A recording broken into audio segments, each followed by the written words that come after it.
রাজনৈতিক অঙ্গনে আবারও আলোচনায় উঠে এসেছে একটি প্রশ্ন, মাহফুজ আলম কি এনসিপিতে যোগ দিচ্ছেন? ৫ আগস্টের পট পরিবর্তনের পর আলোচনায় আসা সাবেক অন্তর্বর্তী সরকারের এই উপদেষ্টা বর্তমানে অনেকটাই অন্তরালে রয়েছেন। ঢাকা বিশ্ববিদ্যালয়ে পড়ার সময় বৈষম্য বিরোধী ছাত্র আন্দোলনের লিয়াজো কমিটির সদস্য হিসেবে তার নাম সামনে আসে। অনেকেই তাকে ওই আন্দোলনের মাস্টারমাইন্ড বললেও তিনি নিজেই সেই দাবি অস্বীকার করেন।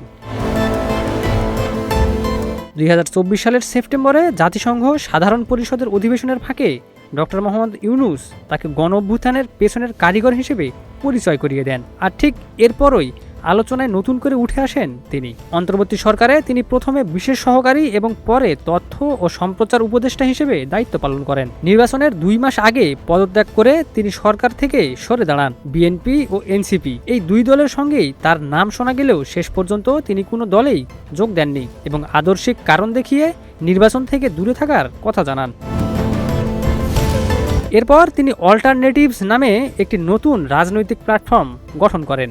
মার্চে ১৭ সদস্যের কমিটিও ঘোষণা করা হয়। তবে এখন পর্যন্ত সংগঠনটির তেমন কোনো সক্রিয় রাজনৈতিক কার্যক্রম দেখা যায়নি। অন্যদিকে এনসিপির এক নেতা জানিয়েছেন মাহফুজ আলমের সঙ্গে তাদের যোগাযোগ রয়েছে, তবে তিনি দলে যোগ দেবেন কিনা তা এখনও নিশ্চিত নয়। এদিকে এ বিষয়ে নিজের অবস্থান এখনও পুরোপুরিভাবে পরিষ্কার করে জানাননি মাহফুজ আলম। সব মিলিয়ে মাহফুজ আলমের পরবর্তী রাজনৈতিক পদক্ষেপ নিয়ে কৌতূহল ও জল্পনা এখনও চলছেই। Ekramuzzaman, news flash 71।